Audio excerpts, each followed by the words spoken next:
नमस्कार, स्वागत है आप लोगों का उत्कृष्ट क्लासेस की यूनिट बैच में। आज है डे 6 और हम लोग देख रहे हैं इंफ्रास्ट्रक्चर।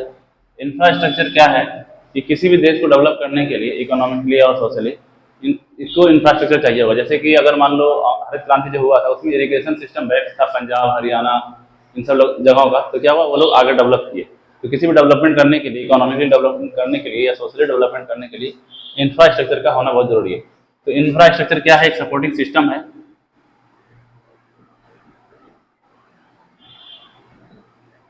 सपोर्टिंग सिस्टम है किसके लिए?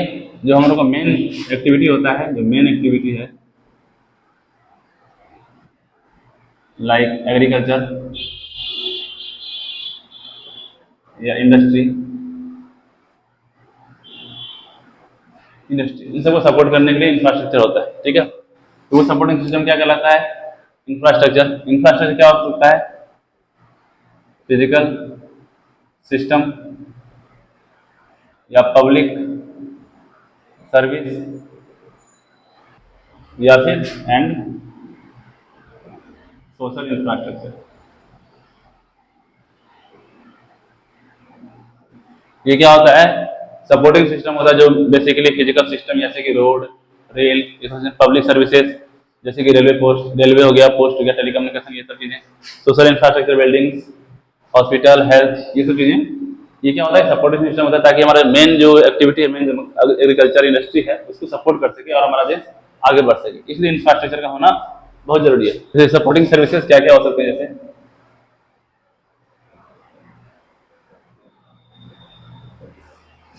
सपोर्टिंग सर्विसेज क्या क्या होंगे? जैसे कि रोड, रेलवे,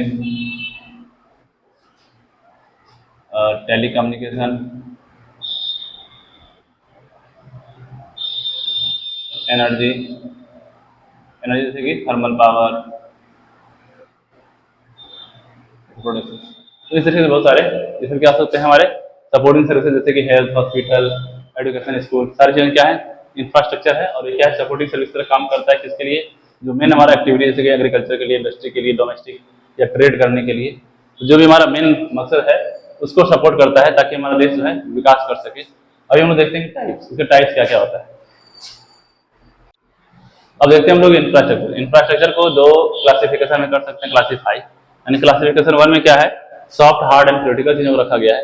क्लासिफिकेशन 2 में क्या है? Social and economical infrastructure. अब समझते हैं कि ये सॉफ्ट और हार्ड क्या चीज। सॉफ्ट में क्या होता है? जिसमें ज्यादातर ह्यूमन कैपिटल लगता है। इसमें क्या होता है? ज्यादातर ह्यूमन कैपिटल। ह्यूमन कैपिटल का ये होता है कि सर्विसेज प्रोवाइड करने में, जैसे कि हमारा बैंक, जैसे कि हमारा हॉस्पिटल, पुलिस स्टेशन, ये सब क्या है? हमारा सॉफ्ट इंफ्रास्ट्रक्चर। ठीक है। हार्ड इंफ्रास्ट्रक्चर में क्या होता है? इसमें ज्यादातर फिजिकल सर्विसेज हैं, जैसे कि रेल। ठीक है, इसमें क्या बोले? Physical capital services. इसमें से क्या हो गया? इसमें हेल्थ, बैंक, पुलिस, ये सब इंफ्रास्ट्रक्चर क्या है? ये सब सॉफ्ट है क्योंकि इसमें ह्यूमन कैपिटल लगता है, यानी कि लोगों का जरूरत है। और ये हार्ड कैपिटल क्या है? हार्ड इंफ्रास्ट्रक्चर, जिसमें जैसे कि एग्जांपल के लिए ट्रेन, रोड, हाईवे, ये सब चीजें। क्रिटिकल में क्या रखा गया है? क्रिटिकल में वैसा एसेट्स को रखा गया है जो कि जरूरी है फिजिकल, सॉफ्ट एंड हार्ड, यानी फिजिकल और ह्यूमन कैपिटल के डेवलपमेंट के लिए, यानी इकोनॉमिकली एंड सोशली डेवलप करने के लिए जिस भी एसेट्स का जरूरत है उसको क्या करते हैं? एसेट मतलब होता है सामान। ठीक है, जिस भी एसेट्स का जरूरत है उसको रखा गया क्रिटिकल इंफ्रास्ट्रक्चर, जैसे कि टेलीकम्युनिकेशन, इन सब चीजों को। ठीक, ये हमारा क्लासिफिकेशन 1। क्लासिफिकेशन 2 ये ज्यादा पॉपुलर है, ज्यादातर किताबों में आप लोगों को इसी तरीके से मिलेगा, social and economical infrastructure. Social में क्या होता है? ये इनडायरेक्टली सपोर्ट करता है। इनडायरेक्टली सपोर्ट कैसे करता है? ये सोशल डेवलपमेंट में ज्यादा ध्यान देता है। सोशल डेवलपमेंट यानी कि ह्यूमन वेलफेयर, लोगों को शिक्षा में, लोगों के विकास में, समाज के बढ़ावा में, ताकि ये समाज जो है बेहतर हो, ताकि और वो बाद में जाकर के इकोनॉमी में सपोर्ट करे और हमारा देश इकोनॉमिक डेवलपमेंट हो। तो क्या करेगा? इनडायरेक्टली सपोर्ट करेगा। ठीक है, ये क्या करता है? इनडायरेक्टली कहने का मतलब या तो outside support from the outside of economy, यानी इकोनॉमी को बाहर से सपोर्ट करता है, इनडायरेक्टली वे में सपोर्ट करता है, और ये ह्यूमन वेलफेयर को बढ़ावा देता है, यानी कि ह्यूमन का जो यानी व्यक्तित्व विकास के लिए, जैसे मान लो टेक्नोलॉजी कुछ पढ़ाना, शिक्षा, ये चीजें क्या है सोशल इंफ्रास्ट्रक्चर में। इसमें एग्जाम्पल में क्या आ जाएगा, जैसे स्कूल, इंस्टीट्यूट या कॉलेज, जैसे हेल्थ, ये सब चीजें, ये सब क्या हो गया हमारा सोशल इंफ्रास्ट्रक्चर। अब इकोनॉमिक इंफ्रास्ट्रक्चर में क्या होता है, ये डायरेक्टली सपोर्ट करता है, अगर ये इनडायरेक्टली है सोशल, ये क्या होगा डायरेक्टली। और ये ज्यादातर किसमें हम लोग डेवलपमेंट विकास करते हैं, डेवलपमेंट की बात करते हैं, जैसे कि रोड, ये इंप्रूव किसमें करते हैं हम लोग, इकोनॉमी में, improve economic resources, economic resources को इंप्रूव करने के लिए। और अगर ये आउटसाइड है तो ये क्या होगा, inside the economy,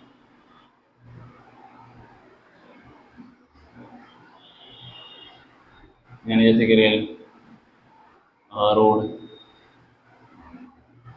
trade, trade में जो भी सपोर्टिंग सिस्टम इंफ्रास्ट्रक्चर है वो, ये हमारा हो गया इंफ्रास्ट्रक्चर का टाइप। ठीक है, अब आगे देखते हैं हम लोग कि इसका बेनिफिट्स क्या है, नीड क्या है।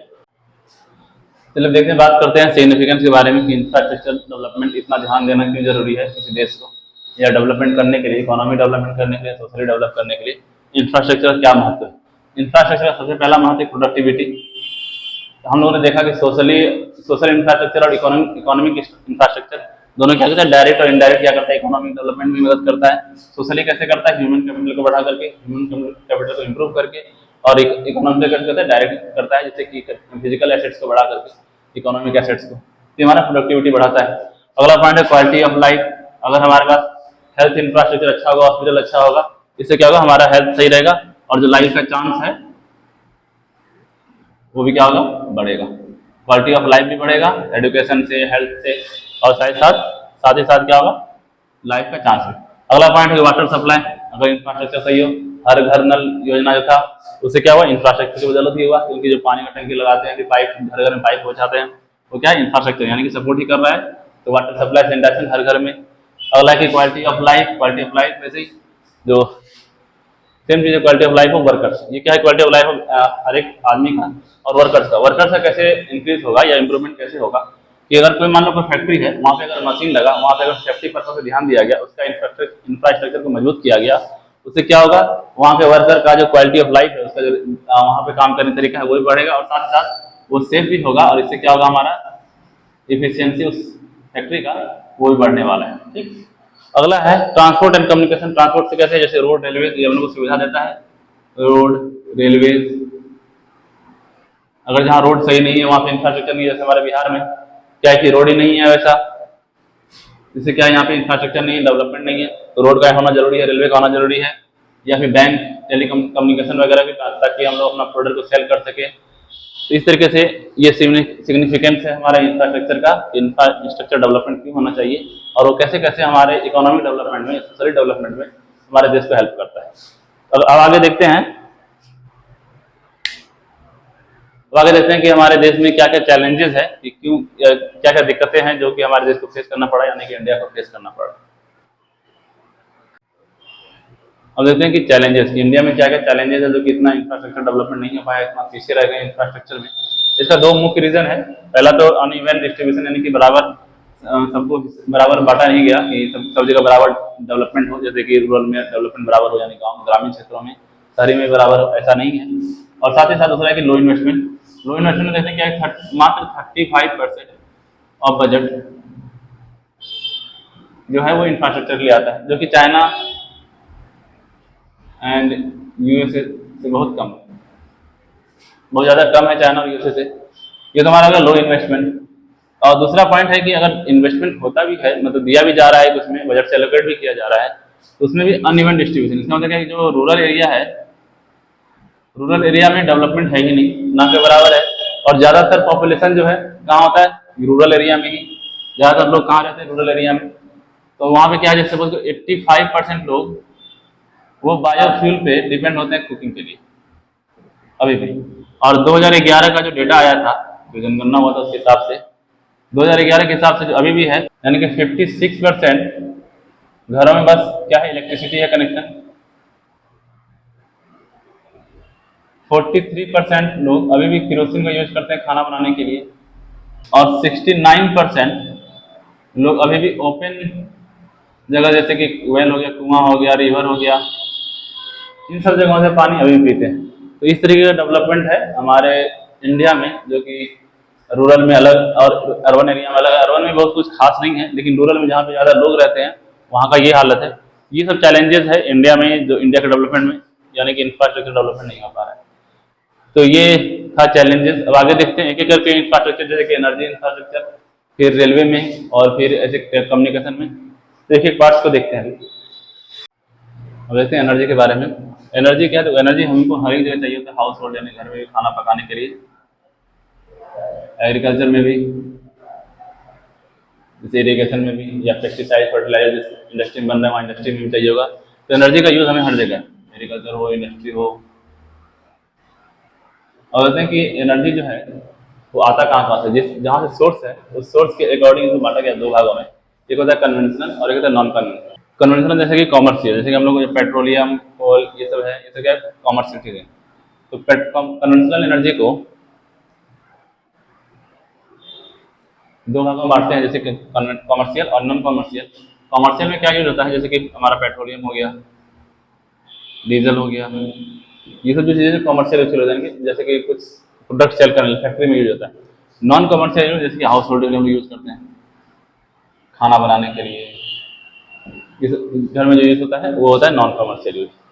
कॉमर्शियल एनर्जी जैसे कि पेट्रोल, डीजल या फिर कोल, इलेक्ट्रिसिटी, ये सब क्या हो गया, कॉमर्शियल। इलेक्ट्रिसिटी यहाँ भी आता है, हाउस होल्ड में घर में यूज करते हैं। 74% ऑफ एनर्जी जो है वो कॉमर्शियल एनर्जी है जो इंडिया में यूज होता है, और बचा जो 26% वो होता है हाउस होल्ड एनर्जी जो इंडिया में यूज करते हैं। तो ये था कन्वेंशनल एनर्जी का टाइप। नॉन कन्वेंशनल में क्या होता है, जैसे कि wind energy, sun energy, solar energy और वाटर। तो ये होता है non conventional energy, wind, solar, जिसे कहते हैं टाइडल एनर्जी, कभी कहते हैं टाइडल यानी वाटर से प्रोड्यूस है, जिसे कहते हैं सोलर और ये विंड एनर्जी। तो ये हमारा एक नॉन कन्वेंशनल और ये कन्वेंशनल एनर्जी। तो अभी तक हम लोगों ने एनर्जी देख लिया। अब देखते हैं हम लोग कम्युनिकेशन इंफ्रास्ट्रक्चर कैसा है हमारे देश का। तो हमारा जो टेली कम्युनिकेशन है वो one of the largest tele communication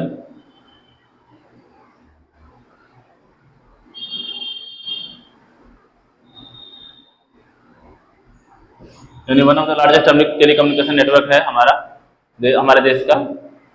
और इसके साथ ही हम लोगों ने मोबाइल नेटवर्क एंड इंटरनेट में भी अच्छा खासा ग्रोथ किया है, यानी हम लोग का इंफ्रास्ट्रक्चर जो है मोबाइल और नेटवर्क और इंटरनेट का भी अच्छा सही है इंफ्रास्ट्रक्चर। साथ ही साथ डिजिटल इंडिया मतलब क्या, डिजिटल इंडिया की इनिशिएटिव है गवर्नमेंट की तरफ से, जिसमें कनेक्टिविटी जो है वो रूरल एंड अर्बन एरिया तक इंप्रूव हो सके, जो हम लोग कनेक्शन अभी है हाल फिलहाल में। तो डिजिटल इंडिया के लिए लॉन्च किया गया ताकि हमारा कनेक्टिविटी हम लोग का इंप्रूव हो सके। और मीडिया ब्रॉडकास्टिंग क्या है, जैसे मीडिया ब्रॉडकास्टिंग में टीवी, रेडियो, इंटरनेट, ये सब, या फिर डिजिटल टीवी, ये सभी हम लोगों ने इंप्रूवमेंट किया है, इसमें भी तरक्की हुआ है। ये हमारा कम्युनिकेशन इंफ्रास्ट्रक्चर में टीवी, रेडियो, डिजिटल टीवी का भी, डिजिटल जो न्यूज़ है वो भी हम लोग कंज्यूम करते हैं। तो ये हमारा है इंडिया का कम्युनिकेशन इंफ्रास्ट्रक्चर। अब आगे देखते हैं कि गवर्नमेंट ने कुछ कुछ इनिशिएटिव लॉन्च किए हैं, उसके बारे में देखते हैं। हम इनिशिएटिव के बारे में जो गवर्नमेंट ऑफ इंडिया ने इनिशिएटिव स्टार्ट किया है, तो कुछ इंपॉर्टेंट इनिशिएटिव हैं, जैसे कि भारतमाला इनिशिएटिव है, वो रोड को लेकर के है, ताकि रोड कंस्ट्रक्शन और मजबूत हो सके और हमारे ज़्यादा ज़्यादा रोड हो, ताकि हम लोग का मूवमेंट आसान हो, जो भी हम लोग को मूव करना है, ताकि जो भी ट्रांसपोर्टेशन का मूव होना है वो आसानी से हो, इसलिए भारतमाला इनिशिएटिव लॉन्च किया गया। उसके बाद है उड़ान इसलिए लॉन्च किया गया ताकि जो एयरपोर्ट है, एयरप्लेन का जो मूवमेंट है, एयर मूवमेंट यानी हवाई जहाज का यात्रा, वो सस्ता कराया जा सके, ताकि हम जो आम लोग भी है, आम जनता भी, वो भी ट्रेवल कर सके। फिर आता है डिजिटल इंडिया। डिजिटल में हम लोगों ने देखा क्या, कम्युनिकेशन को सुधारने के लिए, कम्युनिकेशन को इम्प्रूवमेंट करने के लिए कहाँ, रूरल एंड अर्बन एरिया में भी। और फिर आता है हमारा सौभाग्य मतलब सौभाग्य जो इनिशिएटिव है, वो है electricity in each house hold, यानी हर घर में बिजली पहुंचाने का एक स्कीम लागू किया गया ताकि हर घर में बिजली पहुंचे। ये हमारा गवर्नमेंट का इनिशिएटिव्स। तो ये हमारा गवर्नमेंट का इनिशिएटिव। देखते हैं चैलेंजेस क्या क्या है। देखते हैं चैलेंजेस जो इंडियन गवर्नमेंट फेस कर रही है, इसमें चैलेंजेस क्या क्या है। सबसे पहला चैलेंज जो मेजर है वो है फाइनेंशियल कंसर्न, यानी कि बजट का अभाव। यानी कि हमारे देश में जो बजट एलोकेट किया जाता है इंफ्रास्ट्रक्चर डेवलपमेंट के लिए वो बहुत ही कम है चाइना के मुकाबले, यूएसए के मुकाबले। तो हम लोग गवर्नमेंट को जरूरत है कि नीड है कि जो इंफ्रास्ट्रक्चर के लिए जो बजट एलोकेट किया जाता है वो और बढ़े, ताकि हमारा देश का इंफ्रास्ट्रक्चर सही हो। और जब इंफ्रास्ट्रक्चर सही होगा तो क्या होगा, हमारे देश का इकोनॉमिक डेवलपमेंट होगा। ये हमारा पहला चैलेंज है। दूसरा चैलेंज है इन्वायरमेंटल कंसर्न, यानी कि हम लोगों को प्रकृति को भी ध्यान देने की जरूरत है, ताकि प्रकृति को केवल उसको बर्बाद करके फिर डेवलपमेंट करने, जैसे हम लोग जंगल देखते हैं, जैसे जंगलों, पहाड़ों, इन सब का भी रक्षा हो, उसके बाद हम लोग का डेवलपमेंट होना चाहिए। लेकिन हम लोग क्या करते हैं, अंधाधुंध पेड़ों की कटाई करते हैं, पहाड़ों को भी अंधाधुंध तोड़ते हैं। ये किस लिए? केवल डेवलपमेंट के लिए, ताकि ज़्यादा से ज़्यादा हम लोग रोड बना सकें, ज़्यादा से ज़्यादा टनल हो पहाड़ों के बीच से, और यात्रा जो दूरी है वो डिस्टेंस कम हो जाए। इसके लिए हम लोग जंगलों और पहाड़ों का भी नुकसान करते हैं। इतना जंगलों और पहाड़ों का नुकसान नहीं होना चाहिए, साथ ही साथ डेवलपमेंट भी ध्यान दें। और उसके बाद हमारा टेक्नोलॉजिकल इशू, हम लोग टेक्नोलॉजी में इतना एडवांस नहीं है, और बस हम लोग क्या करते हैं, हम लोग जुगाड़ पे चलते हैं।